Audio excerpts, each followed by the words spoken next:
बिस्मिल्लाहिर्रहमानिर्रहीम। अस्सलाम वालेकुम नाज़रीन, आप देख रहे हैं मेरा YouTube channel how to learn. आज हमारा लीगल टॉपिक है वो इंतहाई से भी बहुत ज़्यादा अहम है, क्योंकि ये डेली वेजेस पे हमें जिस तरह के भी मसले मसाइल पेश आते हैं तो उनसे निपटने के लिए आज का ये जो हमारा लीगल टॉपिक है उसकी तरफ चलते हैं बगैर देर किए। तो फर्स्ट ऑफ ऑल हम ये इंग्लिश, उर्दू, सिंधी, पश्तो, पंजाबी, ब्राह्मी जो भी हमारी लोकल ज़बान है वो हम उसमें ड्राफ्ट कर सकते हैं। ठीक है, आप कंप्यूटर पे ड्राफ्ट कर सकते हैं, आप हाथ से ड्राफ्ट कर सकते हैं, जिस तरह भी आप ड्राफ्ट करना चाहें कर सकते हैं, लेकिन हमने कंप्यूटर पे ड्राफ्ट करना है क्योंकि जो हमारी प्रैक्टिस है वो कंप्यूटर पे ड्राफ्ट करके ही हम फिर देते हैं।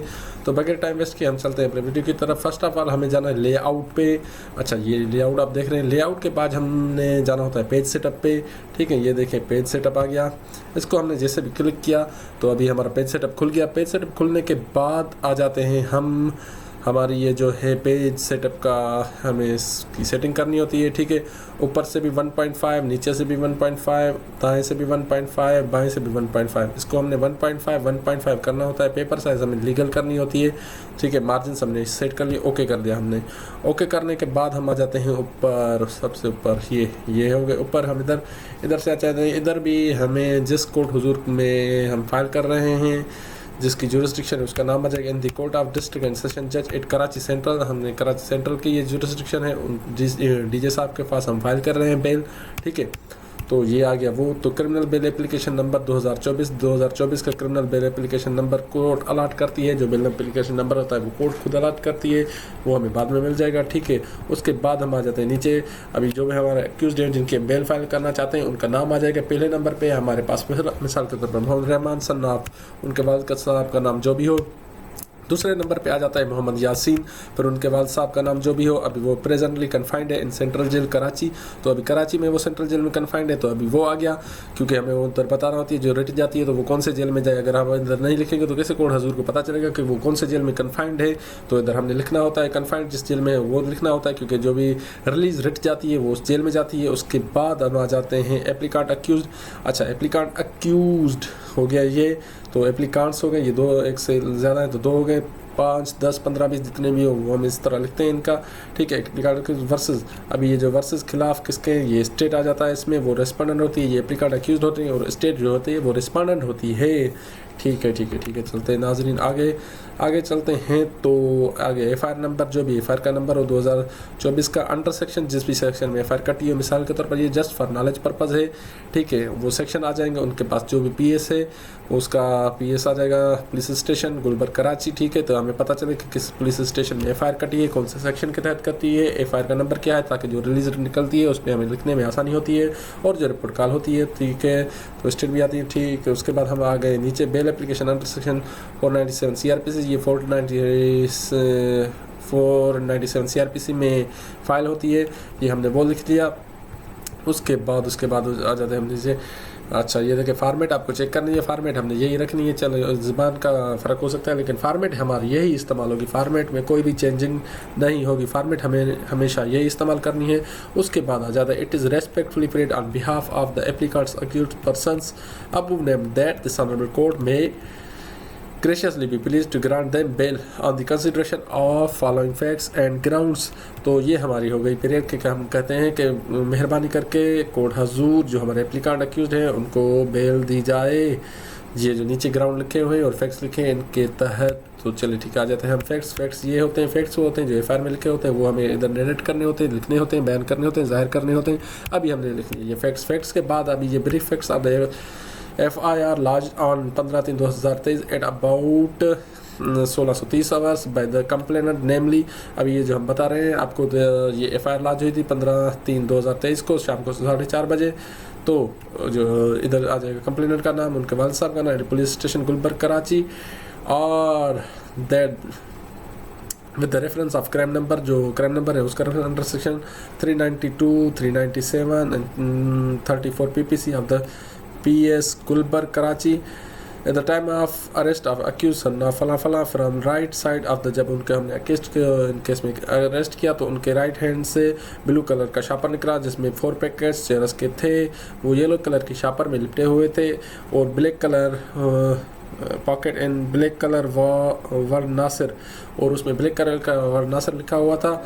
That the recovered church was weighted 8 spot through digital कांटा विथ विच बिकम जो डिजिटल कांटा पे हमने उसका वेट किया तो उसका 4575 ग्राम वज़न हुआ। वेयर फिराम जबकि is right wearing pocket of कमीज़ मोबाइल फ़ोन उसके कमीज़ जो कमीज़ पहनी थी उसके राइट पॉकेट ऑफ कमीज़ राइट साइड के पॉकेट से 500 रुपये रिकवर हुए।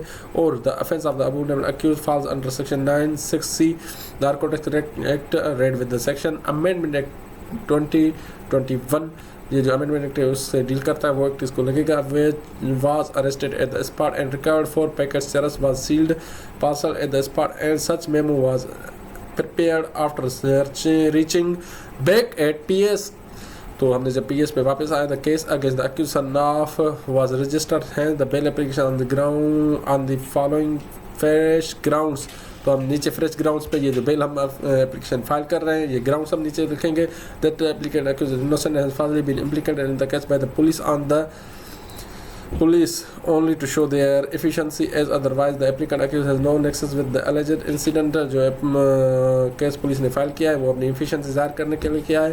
That the applicant accused behind the bars since the date of his arrest जब से वो अरेस्ट हुआ है वो जेल में है, ठीक है। And for the purpose of service for confining him jail for indefinite period. तो जो जेल में है वो उसका अरेस्ट एंड नो पर्पस अभी उसका कोई भी पर्पस नहीं है उसको उधर रखने का। It is settle law that the time of bail lesser bail to be considered. जो इट इज़ सेटल लॉ ये सेटल लॉ है that the time of bail lesser bail is to be considered. तो ये जब bell हम लेने जाते हैं तो उसकी नेजर पनिशमेंट उसको कंसीडर किया जाता है, ठीक है ठीक है ठीक है। तो अब आ जाते हैं अभी आगे। That the police of allege incident instituted in thickly जो अलेज इंसिडेंट था वो थिकली पॉपुलेटेड एरिया था मगर उधर से कोई भी but the complaint and period information was पर कंटेंट ऑफ फेवर। तो वो कहते हैं एफ में जो हमें थे वो पीरियड इन्फॉर्मेशन मिली थी but 2 independent private witnesses have not been. तो कोई भी प्राइवेट इंडिपेंडेंट विटनेस नहीं उसमें पेश किए गए हैं। That all PW are interested witness जो प्रोसिक्यूशन विटनेस है वो सारे इंटरेस्टेड विटनेस है और अखबार कंप्लेंट के that make the prosecution highly doubtful and also under violation. जो प्रोसिक्यूशन का केस है उसको वो मशकूक बनाते हैं और ये वायलेशन है सेक्शन 103 CRPC की और and section 25 of the act 1997 neither exclude independent witness nor it did away principle of producing the best of available evidence relied upon PLD 2009 Karachi 9191. There is a cavil with this prosecution of law that law of the purpose of bail is not to be stretched in the favor of the in favor of prosecution and benefit of doubt must extended to the accused even at the bail stage। जो benefit of doubt होता है वो accused को जाता है on the bail stage that nothing has been recovered from the prosecution। जो था वो कोई भी recovered नहीं from the position से recover नहीं हुआ। or pointation of the applicant accused and alleged recovery has been forced upon the applicant accused due to non-fulfillment of illegal demand। तो ये जो रिकवरी उसके ऊपर लगाई गई है वो उनकी फुलफिलमेंट नहीं हुई। जो इलीगल डिमांड वो कर रहे थे रिश्वत मांग रहे थे उनकी हमने पूरी नहीं की इस वजह से उन्होंने हमारे ऊपर ये रिकवरी लगाई है, ठीक है। उसके अलावा फिर पैराग्राफ नंबर 4 पे हम आ जाते हैं, ठीक है। It is important to mention here that the period to this से पहले वन एफआईआर लॉन्च हुई थी under section provisional POPS Jackson was lodged by ASI Falafala against the father of the accused, namely उनका जो भी नाम है on which was acquitted जिससे वो acquitted हो गए। The father of accused then filed suit bearing number जो भी उन्होंने suit फायर किया against the ASI के खिलाफ suit फायर किया। रिकवरी ऑफ द 5 करोड़ का और 30 लाख का and damages of the malicious prosecution before the Honorable High Court of Sindh Karachi which is suit is pending adjudication। जो फैसले के लिए अभी भी हाई कोर्ट के हजूर पड़ा हुआ है। बट ऐसा है फलां not only compelled to Abu named accused to act as per his sweet wish and on refusal said police official has used his influence and got falsely implicated the accused and his father। तो उन्होंने जब उनकी बात नहीं मानी है applicant accused ने तो उन्होंने फांसी फायर में उनको अरेस्ट कर दिया। तो उसके बाद insurgent of fire which modified intention and ulterior motives जो उनका मॉडिफाइड इंटेंशन था वो उसको उन्होंने पूरा किया। तो copy of the suit number फला फला जो हमने फाइल किया था उनके खिलाफ उनकी वो एग्जिबिट की जा रही है। इसके साथ मार्केट एज एनेक्सचर B1, तो हमने B1 करके इसके साथ लगाई हुई है। उसके बाद prayer to registration of false FIR on 22/5/2022 about 5 AM सुबह को police person in civil dress and uniform trespass the house of accuse के घर में घुसे and broken the outer door of the house of accuse. तो उनके बाहर वाला दरवाज़ा वो उन्होंने तोड़ दिया। जी हम फैक्ट्स बता रहे हैं, ग्राउंड्स बता रहे हैं, जो हमारे ग्राउंड्स बनते हैं वो हम बता रहे हैं। और forcefully taken away the accused and his father, उनके अक्यूज को उनके फादर को ले गए थे। One friend of the accused namely जो उनका दोस्त था उन्होंने उसका जो नाम आ जाएगा there was contacted with the accused on WhatsApp, उन्होंने व्हाट्सएप पे उनसे रब्ता किया और स्क्रीनशॉट भी उसके अवेलेबल है। तो the complaint of the subject इस crime had demanded illegal gratification, उन्होंने रिश्वत मांगी from the uncle of the accused, जो अक्यूज था उनके अंकल से उधर उनका नाम आ जाएगा। एंड ऑन द रिफ्यूजल, जब उन्होंने रिफ्यूजल क्या देने से तो accused and his father namely accuse को और उनके जो फादर है उनका नाम को उनको इस फाल्सिफाइड में उसमें बुक किया गया। उसके बाद photographs are enclosed here with, अभी फोटोग्राफ्स भी उनके साथ मार्केट एनेक्सचर कर रहे हैं। C1 हुआ है। The application to the high-ups have been moved by the uncle of the accused, namely जो उनके high-ups हैं पुलिस के, उनके खिलाफ भी उनके अंकल ने एप्लीकेशन दी थी, उनका नाम आ जाएगा उनके अंकल का, for taking action against the complainant and change the investigation। तो उन्होंने कहा कि आप कंप्लेनेंट के खिलाफ एक्शन करें और इन्वेस्टिगेशन चेंज करें। Wide photocopies of application along with TCS received are enclosed here with marks as annexure D1 to D respectively. तो ये हमने एनेक्सचर किया, वो लिखा हुआ है 7 नंबर पैराग्राफ पे आ जाएगा। That applicant accused is behind the bars and no more required for further investigation. The case of prosecution rest upon the evidence of police officials, जो प्रोसिक्यूशन के केस है वो पुलिस के एविडेंस के पे माते थे। तो therefore there no question does arise the tampering, तो हम उनके एविडेंस को टेम्पर भी नहीं कर सकते at the hands of applicant, तो एप्लीकेंट उनको टेम्पर नहीं कर सकता। पैराग्राफ नंबर 8 पे आ जाते हैं। That the police demanded illegal gratification from the accused and on refusal to pay the same the police falsely booked the applicant accused in this case. जो पुलिस पर्सन थे उन्होंने उनसे रिश्वत मांगी, जिनके ना देने पर पुलिस ने उनको इस फाल्स केस में इन्वॉल्व कर दिया है। तो आ जाते हैं पैराग्राफ नंबर 9 पे। That the applicant accused is previously non convicted and is non desperate hardened and dangerous criminal. जो पैराग्राफ नंबर 9 है वो बताता है कि जो अक्यूज्ड है प्रीवियसली कन्विक्टेड भी नहीं है, उतना ही डेंजरस डेस्परेट हार्डन्ड कोई भी इस तरह का क्रिमिनल नहीं है। पैराग्राफ नंबर 10 पे आ जाता है। 10 पे आ जाता है that there is no chance of abscondence of the applicant accused or tempering the prosecution evidence and all the witnesses are police officials। जैसा कि एप्लीकेंट अक्यूज जो उनको टेम्पर नहीं कर सकते एविडेंस को, जो कि सारे विटनेसेस हैं वो पुलिस ऑफिशियल्स हैं। If this honourable court enlarge the applicant accused on bail, अगर ये और अदालत ज़रूर उनको बेल देगी तो अदालत ज़रूर बड़ी मेहरबानी होगी। पैराग्राफ 11 पे आ जाते हैं। That the freedom of an individual is his precious right, जो आज़ादी है किसी भी इंडिविजुअल की वो उसका राइट है। Whenever reasonable doubts arising with regard to the participation of an accuse in the crime of doubt the truth probability. तो ये जो रीजनेबल डाउट जब ये आ जाते हैं तो उनकी पार्टिसिपेशन पे, अगर उनकी क्राइम में डाउट आ जाता है तो उनकी पार्टिसिपेशन पे तो prosecution case and evidence produced to be in support of charge, the applicant accused may not be deprived of the benefit of bail। तो उनको benefit of bail से महरूम ना किया जाए और उनको benefit of bail दे दिया जाए। ठीक है। तो अभी चलते हैं पैराग्राफ नंबर 12 पे। Paragraph number 12, that is the settled principle of law, ये कानून का सेटल्ड प्रिंसिपल है। The accused favourite child of law, जो अक्यूज्ड है वो फेवरेट चाइल्ड ऑफ लॉ होता है। And it is the constitution which speak that every person be presumed innocent unless and until proven guilty। Constitution of Pakistan में कहता है कि जब तक अक्यूज्ड का उसका गिल्ट साबित नहीं हो जाता उसको इनोसेंट ही माना जाएगा। तो अभी बेल स्टेज पे हमें इनोसेंट ही माना जाए और हमें bail of the concession grant की जाए। It is well settled law that the bail should not be withheld as punishment.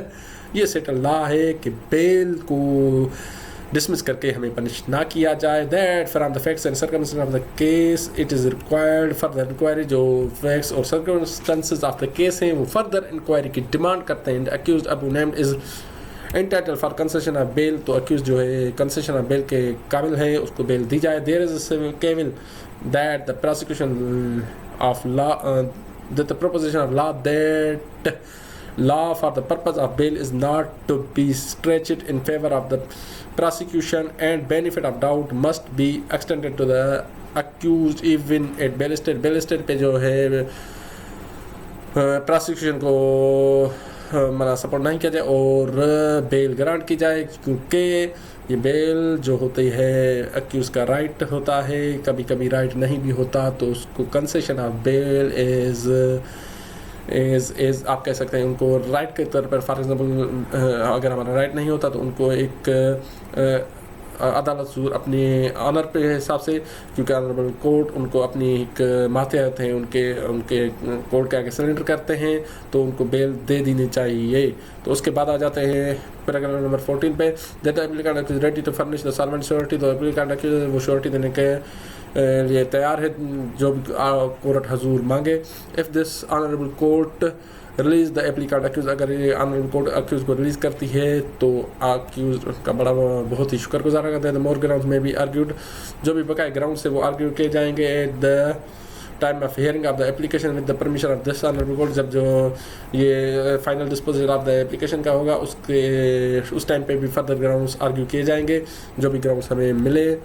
तो अभी ये जिधर हम बेल फाइल कर रहे हैं उस शहर का नाम आ जाएगा, जिस डेट पे हम फाइल कर रहे हैं वो डेट आ जाएगी, साल आ जाएगा। एप्लीकेंट फॉर अक्यूज्ड जो एडवोकेट हैं उनके सिग्नेचर होंगे इस जगह पे। ठीक है। तो हम चलते हैं, जस्ट मैंने आपको बताया कि ये जो कनेक्टेड केसेस होते हैं, कनेक्टेड क्राइम्स होते हैं, कनेक्टेड सिविल नेचर के मसले होते हैं, जैसे कि आपने इसमें देख लिया कि क्राइम्स भी कनेक्टेड थे, सिविल नेचर का भी मसला था। तो उसके अलावा जो भी विटनेस थे, पुलिस विटनेस थे, और ये जो सारा बेनिफिट ऑफ डाउट जाता है अक्यूज को, क्योंकि पहले से भी इन्होंने एनिमिटी भी जाहिर की है कि हमारी एनिमिटी भी चल रही होती है। कोई भी पुलिस एफआईआर लॉन्च करती है उससे पहले हमें एनिमिटी जाहिर करनी होती है, किस एनिमिटी की वजह से हमारे ऊपर एफआईआर हुई है। तो हमने एनिमिटी ऑफ डाउट एनिमिटी जाहिर की, जिससे benefit of doubt always go to the accused, जिससे डाउट क्रिएट हो। सिविल नेचर के मैटर भी हमारे उनके खिलाफ चल रहे हैं, जिसमें हमने उनसे हमने हत्या की इज्जत का उनके खिलाफ केस दाखिल किया था। तो चलिए नेक्स्ट वीडियो देखने के लिए हमारे चैनल को सब्सक्राइब करें, लाइक करें, कमेंट करें और वीडियो को शेयर करें अपने दोस्तों के साथ, ताकि उनको भी लीगल ड्राफ्टिंग के हिसाब से नॉलेज मिलनी चाहिए। क्योंकि जब आप लीगल ड्राफ्टिंग सीख लेते हैं तो आप चलिए आपको कोई भी नहीं मिला हो, आपकी इनिशियल प्रैक्टिस हो, तो दिन में 2 बेलें मिल गई तो आपके 2-3 हज़ार बन जाएंगे। तो बेल मिल ही भी जाती है। तो लीगल ड्राफ्टिंग बहुत ज़रूरी चीज़ है, लीगल ड्राफ्टिंग सीखनी चाहिए। लीगल ड्राफ्टिंग एक वकील के लिए इंतहाई से भी ज़्यादा बहुत अहम चीज़ है। तो ज़्यादा उस डिटेल में नहीं जाते। लीगल ड्राफ्टिंग देखने के लिए और सीखने के लिए हमारे चैनल को लाइक करें, कमेंट करें, शेयर करें, सब्सक्राइब करें और बेल आइकन को लाजमी प्रेस करिएगा, वो सब्सक्राइब लाजमी कीजिएगा। थैंक यू, अल्लाह हाफिज़।